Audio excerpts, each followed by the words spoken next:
future isn't as far as we once thought.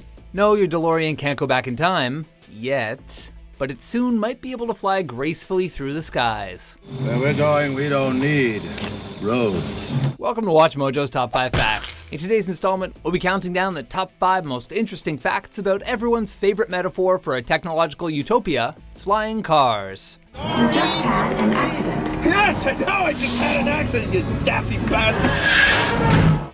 Number 5. There are many flying car prototypes. For starters, a European company called Aeromobile built an operational flying car, if your definition of operational includes malfunctioning, crashing, and nearly killing the company's owner. Crossblade Aerospace has an interesting concept, a vehicle that goes from car to quadcopter to airplane. Their Sky Cruiser is still only a concept, but they've employed their so-called switchblade transformation mechanism in a drone that you'll soon be able to purchase. Palvi is working on this thing. Terrafugia has a working sky car that's supposedly street legal and has foldable wings. A flying transformer car you can drive? Calm down there, friend. You can have one too. Just fork over the $280,000 that it costs and the keys are all yours. What? You don't have $250,000 to throw at a flying car? Well, move along, pal, because convenience isn't cheap. Can't make the scene if you don't have the green. I better make a little stop. There's a somewhat lower tech option named the Velon Pegasus, which is basically an all-terrain buggy equipped with a giant fan and a parachute. Not quite what you had in mind? My, you are hard to please. Number 4. Flying cars are hard to drive in bad weather. What the hell was that? Here's a scenario. You're driving down a long, winding road, or maybe the Uber guy is driving you, or maybe you upgraded from an Uber X to an Uber Select, but that seems unnecessary. You know what I love about Uber? You don't have to tip. Taxis, man. Uber's changing the world. Whatever, just focus for a second. Suddenly, a strong wind picks up and starts blowing your car to and fro. Fortunately, you're safely strapped to the ground by a ton of metal car parts and you keep on driving safely. Now imagine you're driving around in the sky. Your Uber Sky chauffeur is making polite but unwelcome conversation. Hey, would a flying Uber X be called an Uber X-Wing? Never mind. Suddenly, a strong wind blows you into the side of a mountain, and you and Uber Red Leader are incinerated in a violent but totally predictable explosion. Where does Joe wash? Oh. Looks like you should have taken a ground car, but it's too late for that. Now you're just another sad, charred air traffic safety statistic. This could be the end of a beautiful friendship.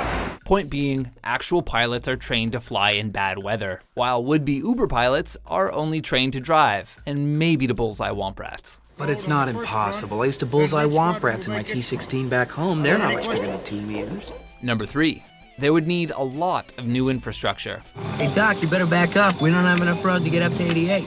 Hopping in your future car and jetting around the world might sound simple enough, but the reality is that our current infrastructure would have trouble supporting the appearance of such machines. Airways would probably have to be established in order to properly direct traffic to keep cars from crashing into each other and exploding. Air traffic would require air traffic cops to keep a constant vigilant eye on everybody. Even if these road-to-sky vehicles have vertical takeoff and landing, the noise of a city full of helicopters would be deafening. And the birds. Why won't somebody think of the birds? I've got a lock. And close again. But hey, if it's a good idea, we'll adjust eventually, right? I mean, paved roads didn't just roll themselves out overnight once someone invented the automobile, did they? No, they didn't. Number 2, they could make traffic jams a thing of the past. Fact, traffic jams are the worst. If cars could fly anywhere they want and take off and land virtually anywhere, then that would eliminate virtually all bottlenecks. So hey, less road rage. Less traffic also means less air pollution, and less air pollution means we can finally breathe some of that sweet, sweet oxygen that Grandpa keeps talking about. President screwed.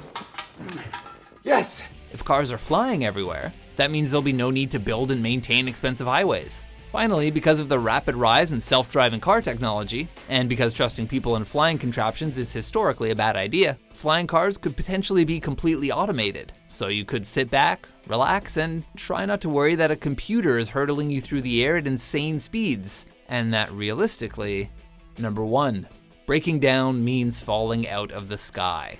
Turns out no matter how you spin it, falling out of the sky is a dangerous endeavor. Whoa, what's happening? Who am I? Why am I here? What's my purpose in life? You can have backup engines, you can have parachutes, you can have all kinds of safety features that, ultimately, could fail. When you're in a boring old ground car, breaking down isn't an automatically fatal proposition. If your tires blow out or your engine overheats, you can pull over to the side of the safe, gravity-respecting road and call for assistance. When you're a mile in the sky and your fancy new automobird is having some trouble, you have about 30 seconds to really figure out what you did wrong in life. The answer may be all around you as you plummet inextricably towards the unforgiving Earth, propelled by the laws of gravity in whose face you so boldly spat when climbing into your flying car. My wand. So what do you think? Are flying cars an attainable goal for technological innovation? Or will they forever remain a symbol of an undeliverable, ultimately disappointing future? I don't mind flying, but what you're doing is suicide. For more vertical takeoff top 10s and Womp Rat top 5s, be sure to subscribe to WatchMojo.com. Once again, you've proved If you'll excuse me,